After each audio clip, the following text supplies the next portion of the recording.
gather round for the Oke Farm Pondcast with Doug Davis. All right, Okay. my man Marlin. Hello. You are newer to the farm. Quickly have become a friend of all of us here. Very generous guy, welcoming. One of the things I think about when I think about you, the first thing that pops in my mind is when we were welcoming Christy. I don't know if you remember that, Christy Perry. That was probably 6 weeks ago now. And her daughter? Yeah, maybe even 8 weeks ago now. We were filming. They were the first ones to kind of be filmed coming to the farm and everything. And it may have been the day before or later that afternoon. You told me, you're like, Doug, I'm around. I'm happy to help them move in.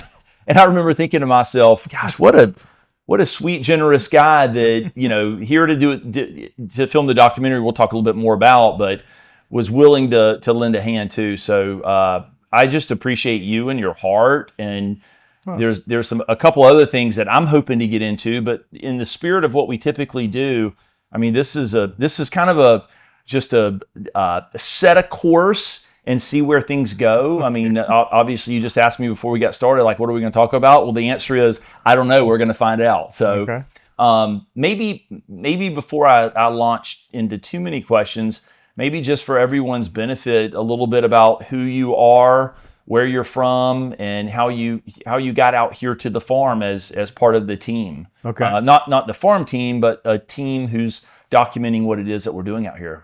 Well, I am an artist. I live in Lancaster County, Lancaster City, Pennsylvania. We're in the heart of Amish. I did not know that. That's Amish new country. For me. Sweet. Yeah. But both my parents grew up on farms. My father was a minister. My mom was a minister's wife. It's not a paying job, but that's what she did. When I was 15, my father passed away in Jerusalem, of all places. So if you're a minister and you pass away, Jerusalem's a pretty great exit. Anyway. Now, real quick, a minister in the Amish? No. Okay. It's called Brethren in Christ, which is very similar to Mennonite. So when Jeff talks about Amana and that community, a little bit more, not quite as structured as that, but I have a sense of what that was like going to church growing up. We would do things like feet washing services, different things centered around religion. So even though my parents never farmed themselves, I just remember going to visit both sets of grandparents and being on the farm. The reason I got into this project was I had been an artist, and I was in the architecture business, doing primarily architectural illustrations. So I was interested to see the bakery, the illustrations that I have done for them. I did see some of the early cabin renderings. I think that the cabin renderings, that's constantly evolving. Yeah. But one of the drawings I saw was a beautiful pen and ink kind of sketch of one of it was done by a really good friend of mine named Glenn Dasher out of Jacksonville. He's an architect. Okay. And Glenn and I have done a number of projects together over the years, and he was the one that helped me put pen to paper on the initial vision of what the cabins would kind of look like. I was going to ask, we can talk about. I was going to ask how many different models you have, and people can tweak them if they.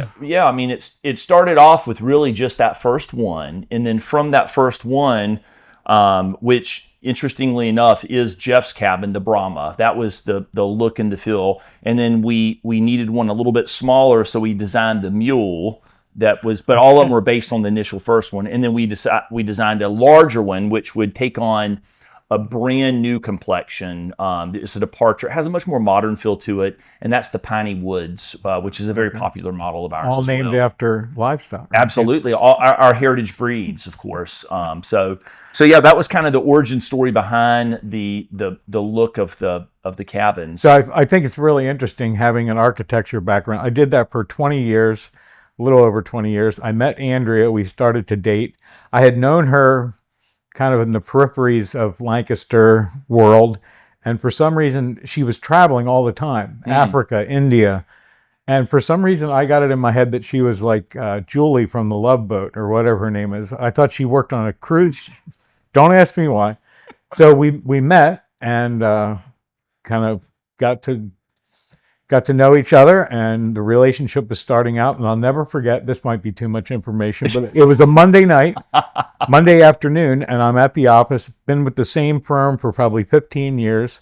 It was 2009 or so, and we had been struggling. The economy was a little rough. I remember. I remember well. Primarily schools and colleges is what we focused on. Yeah. And I was called into the office, and they said, we're going to have to let you go. And one of the architects, one of the principals of the firm, had a little tear running down. Oh, wow. I left. I was in a daze. Since I've been 10 years old, I've had a newspaper route and then waited tables. And all of a sudden, I'm out of a job. I meet Andrea. We're going to see a film, get some dinner. She said, how was your day? I said, I got laid off. Oof. And she gives me a high five.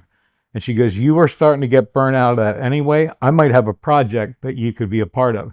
The next project that was in line for her to do, and I'll keep this short. This is great. Well, this is a fascinating story. Well, I went to art school and I majored in interior design. The very first project that Andrea could use someone for, and we were dating and I was a cheap hire, was the restoration of a Frederick Law Olmsted garden in Newport, Rhode Island. Wow. The client was Dorrance Hamilton, who was one of the Campbell's soup heiresses. She's recently passed away. She had a place in Boca Grande, Florida, an estate in Philadelphia, and a huge vacation home up in Newport. So for 4 years, every 3 months, we would drive from Lancaster, Pennsylvania to Newport, Rhode Island, and we chronicled the restoration of the historic Blue Garden back to the way it looked in 1909. We stayed on her estate. She has a property called Swiss Village Farms, and they have heritage breed cattle. They also harvested embryo and sperm from heritage breed livestock, and in conjunction with Tufts University, trying to remember all this, they would cryogenetically, they would freeze this in case there was... Right. Kind of like seed saving, but truly organic seed saving. Yeah. So while we were up there, we did some work with Tufts University, but primarily it was focused on Mrs. Hamilton restoring the Blue Garden. What's crazy about this story is when I was in art school, I did my internship with an interior designer named Harry Hartman out of Marietta. Mr. and Mrs. Hamilton were one of his clients. And I remember being at her house installing a window treatment. Just one window treatment in 1986 was $7,000 just for the fabric and the design of the thing. So I remembered this, and I'm talking to Mrs. Hamilton one day, and I said, I think I was at your house. And she goes, with Harry? And I said, yes. So all these years later, having been in her house, and of course, I'm just a young interior designer, I had met this woman that 30 years later, I'm sitting in her house in Newport, Rhode Island. Right. Living La Vida Loca. Probably embarking in what I'm assuming now looks like, in hindsight, one of the biggest blessings ever, which was to have lost the architectural job, right? Exactly. Yeah. Exactly. My mom would say that God's hand was on it. I'm not always as religious. I know that there's something in there, but I don't always have the religious take on things. Every once in a while, I need to, and that's happened to me down here. All right. Every once in a while, I need a little wake-up call, like remember where you're from. But the thing that's interesting that is a parallel to this is during that 4 year, it was much longer process of a documentary than this. 4 years, every couple of months going up there, but the entire garden had to be, there was a house on the property that needed to be demolished. So it was amazing. But we got to know all the people on the farm. We didn't get to know Mrs. Hamilton that much because she had so many other things going on. Maybe similar to Jeff. Jeff is, and you have all these other things going on. Our job doing the documentary is to get in there and really tell the story. We do need your input. We did need Mrs. Hamilton's input, but she would always, make sure that we got the landscape architects and the historians, and there was an incredible woman. But we were up there 4 years, all the seasons. So we would go up when there were no vacationers in Newport, Rhode Island. Mm-hmm. We got to know some of the locals. We would walk into different restaurants and bars, much more immersive than here. But I remember the very first time we were here, it was the very first day I met Jeff. I ran in town to send some postcards, which is one of my artistic things. And I'm leaving the post office and I hear this beep, beep. I had just met him for the first time 2 hours before that. He rolled down his window. He said, "Hey, Marlin," as I'm walking out of the post office in Polk. It's like I've been here for, 3 hours, and I already know people in town. Well, you're, as I said at the opening, I think, I think you look at it maybe as a little coincidental, but I think there's a graciousness to you and a humble spirit that's very easy to get to know and very easy to approach you. So I'm sure certainly some of it is that Folkestone's a small town, but I think the commonality between this other project and this one is you and how you are. So I know that was one of the things, again, that really attracted me to you and to want to get to know you a little bit more. Well, you mentioned the postcards, and so this was to kind of maybe set that up a little bit. I was meeting with Jeff several months ago now, and he pulled out these. He walked over to his room. He goes, "Doug, I want you to see this." And he walked over and he laid these postcards on the table, and they were unlike anything I had ever seen before. And for those people who might be listening, imagine a Life magazine from the 1950s with some STP motor oil stickers stuck over them, with a hand-drawn Statue of Liberty, kind of all meshed together. I mean, that's kind of obviously I'm kind of making light and using extremes to kind of define what it is that you do. But for those people to understand, I mean, this is what I saw in front of me, and I'm like, what is that? and so Jeff tried to explain it to me, and it fell far short, the same way I'm falling far short of it right now. So I really wanted to have you on, because as you and I were later able to follow up, and you explained to me your motivations behind why you did it, I thought it was such a beautiful story. I thought other people might like to understand it. So can you share maybe the backstory and then what you're doing with that today? Well, I've always been an artist, and I blame my parents because I had to go to church all the time, Sunday morning, Sunday night, Wednesday evening, and I needed something to keep myself busy, so I would draw all the time, and they always encouraged me to draw. So I never really thought about doing fine art. That's like wanting your kid to be a professional baseball player. Right. It happens. Such a small percentage. Right. Yeah. So to support yourself just being an artist is next to impossible. So I got into interior design, and I did all the illustrative work for the architects. And slowly along the way, I started to kind of dabble in fine art. I have a lot of respect for people that do oil paintings and pursue that. But quite honestly, very few of them are able to do that full time. There's an artist in Lancaster who's an amazing, realistic oil painter. He spent the last 30 years working in a factory. He doesn't exactly love his job, but it's okay. Right. But he knows that he'll be able to retire earlier, and then he'll spend the rest of his life painting. But for now, fortunately, I have all different. I deal in antiques. I work part-time doing documentaries with Andrea. I have a friend who's in the ice cream manufacturing business. I've been helping him do that. I wear a lot of hats, and I said at one point in a little documentary that Andrea did, I've never been a master maybe of one particular thing, but I feel like I'm really good at a lot of things. Yeah. So my initial artwork was pretty much abstract as a reaction to doing all these really tight architectural illustrations, which I did for over 30 years until the computer kind of came along and took my job. And so the abstract painting kind of I usually have a show once a year. I have a gallery that represents me. But two years ago, we were driving out to state of Washington. Andrea's sister and her husband were raising buffalo at the time, and also opened up a place called Camp Bow Wow, which is a doggy daycare. And I thought, I collect postcards. I have thousands of postcards. So I just went through my postcards, and I grabbed postcards of places I knew we were going to be. Okay. Lake Coeur d'Alene in Idaho. I just happened to find, we're going to be there. So I took this stack of postcards, and I started sending them back. Well, some of them already had writing on the back. So I would either wipe that out or just leave it there. And I had a couple of friends are getting postcards. Dear Rodney and Sue, having a great time at the Grand Canyon. Love, Bill. Because again, these are for just to make sure everybody's following.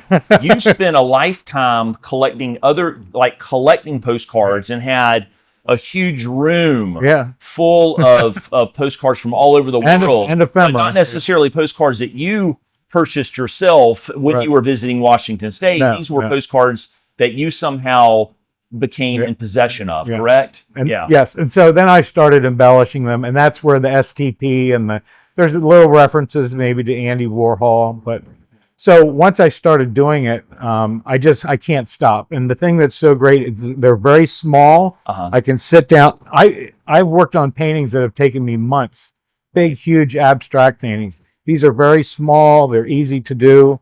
And I told somebody it's like the entire process of preparing for a show. You do all this work. You title everything. It's priced. You have this big, huge opening. People come in. It's up for a month or two. Then it comes down. You sell a bunch, but then you take a bunch of paintings home that didn't sell. That whole process is condensed down into a couple of hours. I do the art. That's the show. I put it in the mail. That's the sale. And then I move on to the next one. So it's great. And so I sent you some. I sent some to Jeff. And then Jeff asked if I'd be interested in designing some for the farm. Absolutely. So we're in the process of doing that. And I've already made one of our shirts out of one of the cards that you made. So anyway, I don't want to be talking too much about myself. Well, that's the whole reason I have you here, though. I mean, to kind of dig in just a little bit and talk about maybe, I'm not sure how it impacts other people, but being the recipient of I think I've received 3 postcards from you now. And I don't know if it was serendipitous, I don't know what it was, but one of the postcards was like an old Ford Bronco, which I love old trucks, and so it was really meaningful to me to see that and what you had done to it. But then the last one I received, for those of y'all who may follow either the farm's Instagram account or my Instagram account, I do a lot of cooking. And so I was here at the farm about 2 weeks ago, and I received one of your postcards, and it was an old, and I don't know if it was a postcard or it was an overlay that you had done at one point, but there was a recipe for squirrel and dumplings on it. And so I got the postcard in the mail, and I was admiring all the old stuff and the drawing you did on it, but the recipe didn't leave me, and I'm like, every time I would start doing something else, I'd be like, man, I want some squirrel and dumplings. I used to eat a lot of squirrels when I was younger, and I didn't have any squirrel here. And I mean, I guess I could go kill a squirrel around here, but I did have a lot of deer meat in the freezer. So I made deer and dumplings inspired by your postcard. And so it's fun to think about, to me, the ripple effect that we have on other people. And I was sharing this with my children about you, and I don't know if I was making it a little bit more grandiose, but I was positioning your story as my interpretation of your story was that you had spent a lifetime collecting postcards, loved your cards, but after my conversations with you, I was visualizing kind of this moment where it was like, I've amassed all of these postcards, but to what end? Right? Like, in other words, now I've got a whole room of postcards. What now? I could sell them at my antique place, but they only bring a few dollars. Right. And so my interpretation, literally, I'm putting words in your mouth, so feel free to correct me. But what I told my children I thought was so beautiful is I felt like that you came to this realization that you wanted to share your passion for postcards and overlay your God-given talents of art. And now the goal isn't to collect and to amass and to hoard, but it's to get rid of them before you die. It's my little tiny philanthropic. Right, but kidding. I think I know you're such a humble guy. It's hard to do that, but I think it's a beautiful story because when you think about for folks who are collectors, like sometimes it's the hunt is what they enjoy. It's not necessarily the collection. And so to listen to your story, it's compelling because you enjoyed the hunt all those years collecting, and now you're enjoying the inverse of that. You're enjoying the distribution and the sharing of that love with other people. Well, one of the, I believe, future residents, Leslie, if I can say her name, I sent her a handful, and I could probably choke up a little bit because that's okay. Because of her experience to it. I took a postcard or a card of the entrance over here with the green barn. Yeah, and the welcome barn, And I'm just looking at the proportions of it. It says Okefenokee, and for some reason I'm fascinated with life. That started during the pandemic because everybody kept saying how life has changed, life has been turned upside down. So I did probably 40 paintings just of the life logo, oftentimes repeated. And in a couple of them, the life logo read the way it was supposed to, but then as you're reading down, looking at the painting, it got all mixed up and reversed and upside down. And it was a metaphor for life has been turned upside down. I'm so glad that that's over. I had some really good experiences actually during COVID, but we're not here to talk about that. But the life logo has stuck with me, and I just positioned it right over top. It's like, this is life, the Okefenokee. And when she got that, I can't remember her exact words, but it was something like the whole universe just kind of, I was like, oh my God, I hadn't planned on that. I do have to admit, I listen to people, I get a sense of what's going on. Sometimes it's very easy. For example, I'm pretty sure Curtis enjoys fishing. Are you familiar with, pretty sure. So probably, although I should keep Jenny in mind for a future postcard, I think everything has been fish related or fish kind of thing. With Jeff, anytime I see, and I have to say, and not just the postcards, but I also collect ephemera. I have thousands and thousands of magazines, everything from Life magazine, and I go to public auction all the time. So I'm sitting at a public auction, and here's a whole box of fin, fur, and feather and hunting magazines that are kind of falling apart. They're a little bit beat up. They can be used for art. $5, anybody, five, sold. Right. So for $5, I now have like a spring water box full of old magazines. Those go to Jeff. Anything with an animal, I'm sending him one now. It's somebody poised, ready to shoot a bear. And the thing that I like about them is they're not photographs. Right. There was a time, even though photography was used in advertising, where everything was illustrated. Yeah. And if you've ever seen the show Mad Men about, it's incredible, great show. So that's kind of what I'm fascinated. I love it. With, but I love it. So we've hit your, we've hit your artistic pursuits. We've talked a little bit about, how you ended up here, at least at the farm, and how much you love engaging in these projects, getting to know the people, the area else. As you look forward, what are some of as Marlin looks out over the next 10 years or so, what do you hope to continue to get to do or to accomplish? Well, this is interesting because recently at a little dinner party, somebody said, if you could live anywhere in the world, money was no object, where would you go? And I didn't even have to think for a second. I said, wherever it would be, Andrea would have to be there. Aww. And it's just because she's such an important part of my life. We're a team that, I could think of all kinds of fantastic places to be, but I don't really want to be there by myself. I prefer that Andrea be around. So within the next 10 years, Andrea's parents are from northern Pennsylvania. Okay. Her father gave her some property. They've also been acquiring some property. And she wants to eventually build an earthship up there, which another thing, synchronicity with my architecture background. Earthships are not exactly traditional architecture. I can't say I 100% embrace what an earthship is. Andrea could tell you more, but there's a guy out in Taos, New Mexico who builds houses out of basically garbage. You ram tires full of earth.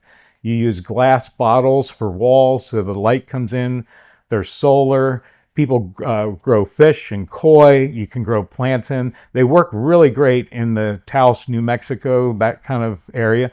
Andrea's in the process of building one up in the mountains of northern Pennsylvania. She also, as her parents get older, and it really touched me the other night when Jeff was talking about his mother.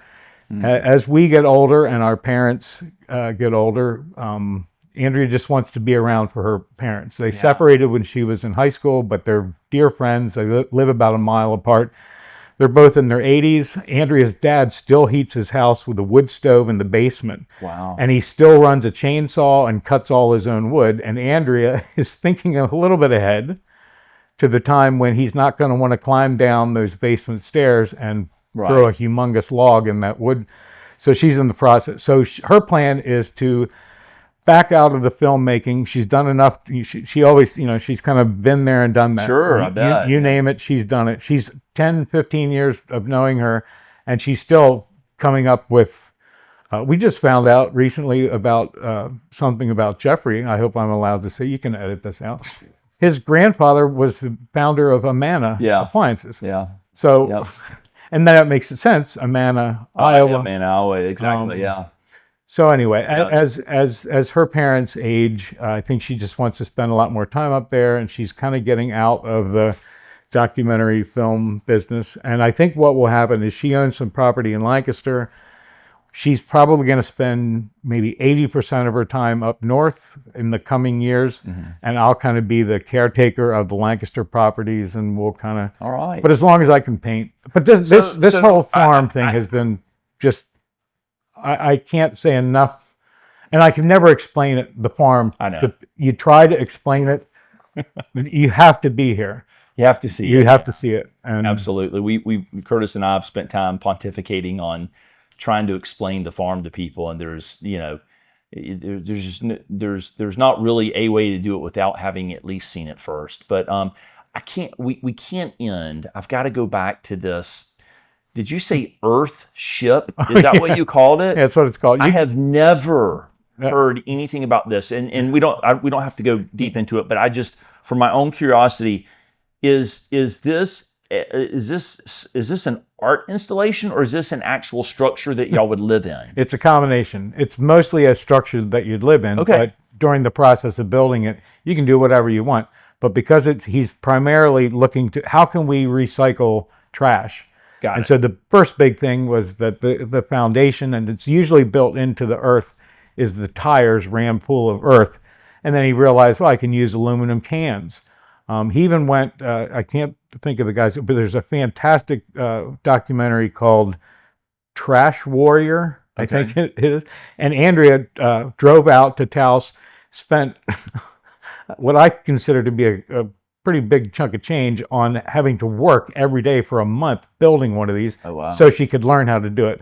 Then I took the train out and hung out for a couple days, and we came back. But that's what, the other thing about Andrea is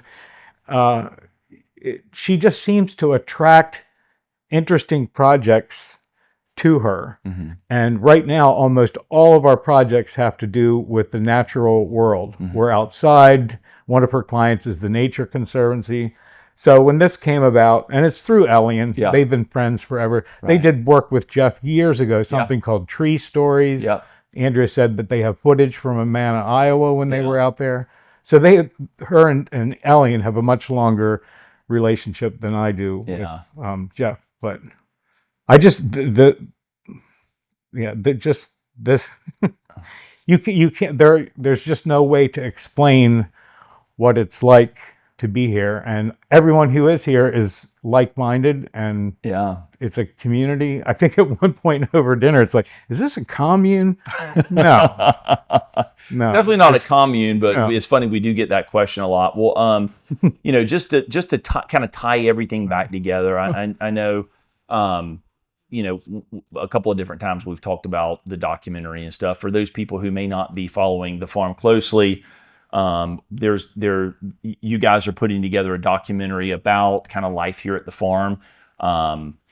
Being a full artistic endeavor, we have no idea what that's going to be, and we still don't. So the unveiling of it, where we'll get to see it for the first time, is going to be later this fall, early winter time. And so for those who may have been listening, that's kind of what we're talking about with the filming and the documentary. And then finally, Marlin, thanks for coming to share. Sure. What again, the impetus to bring you is to really, you're such a such a sweet person, and I wanted others to get to know you. I wanted to hear your postcard story because, again, at the risk of being redundant, I felt so compelled as I'm thinking about, what it means to hold on to things loosely, and how that your spirit has captured a way to take something that was so precious to you and then turn it back out and share it with other people. So I just thought it was so beautiful. I wanted other people to hear about that. And then, as we wrap up, I'm not sure if you've heard any of our other podcasts, but we have this thing called a one-word close, where you doesn't matter where the word comes from, but in this moment, what would be the one word that would capture the way that you're feeling, or the way that, any of your emotions. So you say that word and then you say, I'm out. So if you'd like, I can go first just to give you an idea.